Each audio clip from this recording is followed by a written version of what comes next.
Welcome back to more SOVL PVP. All right, guys, after messing around with a few lists, we recently squeaked back into the top 10. Thanks both to this double Minotaur Goatman list and this Ratkin list, because, it turns out despite some points increases, combination of Doom Belt plus Hex is still pretty damn good. But that has given me the hubris to continue sharing advice with newer players. Bow to your sensei. Bow to your sensei! So while I let a couple of replays of some highish end games play out in the background, let me share what we're going to be doing for this video and the next couple of videos. So when I put out the question to newer players of what sort of advice they'd like to see, a lot of people came back asking for a breakdown of the current meta, but I don't really think that would be all that helpful or even really possible right now. I really think that if you asked 10 different experienced players what the best lists are, you would get 10 different answers. Compared to the vast majority of competitive tabletop games I've played, SOVL feels relatively balanced, and even at the highest ELO, the meta still feels very fluid, which is great. However, there are still similar styles of lists that you can expect to encounter. And so for newer players, I thought it would be more useful to break down the various list archetypes that you can expect to face and talk about their strengths and weaknesses and in tips for playing against them. Then in my next video, I'm going to go over 10 lists that I think would be good to play if you're a beginner, new to PvP that is, 2 from each of the 5 free factions. And then I'm hoping to follow that up with a DLC guide, which will hopefully serve as both a buying guide, but also let you know what to expect when facing those factions. So with that all said, let's get into these very rough list archetypes, starting with what's probably the easiest to identify, and that is Gunline.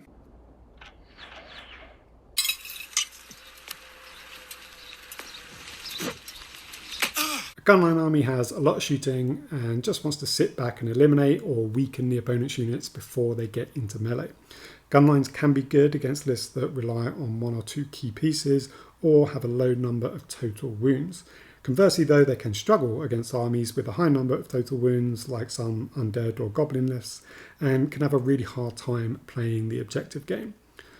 Against them, you usually just want to get up in their face as quickly as possible, use terrain to force them to take subpar shots, and sometimes force them to come to you by just sitting back and controlling the objectives.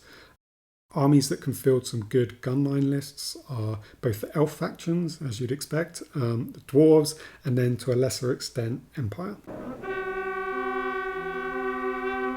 Go wide aggro lists want to get into melee as quickly as possible and overwhelm you with multiple units. A high number of units means they're better at outpositioning their opponent and setting up those all-important intercepts and flank charges. However, the individual units are often weaker, so they're susceptible to getting either picked off or against armies that can just sort of withstand that initial hit. Against these lists, it's really important to get your positioning down and protect those flanks. If you can set up a really nice defensive formation, you can force them into one-on-one fights in the front where they lose a lot of their potency. Abyssal are the king of this style, along with Goatmen and to a lesser extent Greenskins. Tar Pit armies want to grind their opponents down by just not dying thanks to either a high number of total wounds or some really good defensive stats. They can play the objective game especially well because once on they can be really hard to shove off, and they're pretty resilient to lists that only put out a low number of high power attacks. However, they can struggle with damage output themselves, and especially if they're outmaneuvered. Against these lists, you often just want to be patient. Their units are often quite slow moving, and it might be better to take the extra turn to set up a good flank charge or just simply ignore certain units entirely. The crumble rule, meaning that reanimated units don't run, means that undead are naturally suited to this style. Also, greenskins are able to field a lot of wounds with their blocks of goblins, and dwarves can naturally play this sort of game thanks to their innate high defense. In contrast to the go wide strategies, elite armies are ones that field a low number of really strong units. They can be good if they can get into one-on-one combats, but in a game that's all about positioning, they can often get outmaneuvered. And I think this is why you don't often see lists built around things like the expensive Abyssal Legion units or full melee focused elf lists, things like that. But a sort of subcategory of this is the Death Star list. Look at him, he's heading for that small moon. That pumps a ton of its power and it points into one really strong unit, but then supports that with lots of cheap disposable ones. These lists are still susceptible to getting sniped off, but the cheaper, ideally mobile units can help protect the Death Star from getting charged by multiple units at once, allowing it to sort of chew through the opponent one unit at a time.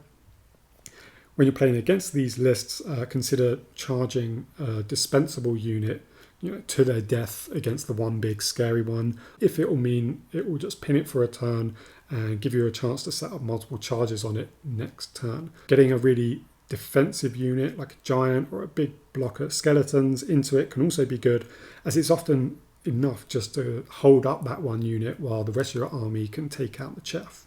The unit like this you most often see is the Vampire Knight accompanied by Dread Knights, but you'll occasionally see a similar approach with big retinues of Imperial Knights in Empire or Abyssal Knights in Abyssal Legion. Now this next one is a little less obvious of a style that I didn't really feel fit anywhere else, that I'm calling mobility control. These armies don't necessarily field the strongest or the highest number of units, but instead rely on their speed and maneuverability to carefully set up favourable combats. The kind of list I'm thinking about here is the Conclave list with a really punchy noble and a griffin, accompanied by 2 eagles that will often set up intercepts with the eagles just so that noble can get a really good flank or rear charge. These can be really strong, but it's one of the strategies I think is hardest to play well. And these lists are also hurt even more than most by not having that final turn. Against them, try not to overextend, and similar to when you're facing the go wide aggro lists, you really want to protect those flanks. Flying units are pretty important here, so you can also do this with 2 units of bats with undead, but I'd also lump certain Deepwood lists into this category. At the time of recording this, I've been terrorized recently a lot on the ladder by these Deepwood shooty lists that are really exploiting the flee mechanic to control the battlefield. And finally, we have the Jack of all trades, master of none lists. These are fairly self-explanatory. They do a bit of everything, but they don't excel at any one thing either. Against them, target priority is maybe even more important than usual, as you'll really want to focus on the element of their army that you're weakest against. Most factions are capable of fielding a sort of mixed arms force, but I think Empire are particularly well suited to it. And also, for whatever reason, Reptilian Kingdoms come to mind as a faction that often kind of fields an army that does a little bit of everything. Now, for only $300, you can sign up right now for my 8-week program. Okay, hopefully that has given you an idea of the kind of lists that you might face out there on the PvP ladder, or the kind of lists that you might want to build yourself. These were all somewhat extreme examples of the archetypes, and in reality I think most lists end up being a little bit more balanced, or at the very least a combination of 2 or more of these archetypes. But when thinking about building a list yourself, this really follows on from what I said at the end of my last video, the tips video, about having a plan for how you're going to win the game. Make sure to go and check that video out if you haven't already. I'm sorry if you came here expecting a full comprehensive meta breakdown, but I suppose if you were to twist my arm for right now, I would say undead are currently pretty strong, just because they're, well, a few reasons, but their resilience makes them pretty forgiving.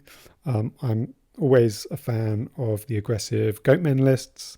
I think mass goblins is a really good strategy, and in the right hands and I suppose in the right circumstances, the shooty, fleey Deepwood lists can be really strong. But ask me again in a week and I'm sure that would have changed. But if you're a beginner, let me know if this video was helpful to you. And if you're more experienced, let me know what you think of breaking down lists into these sort of archetypes.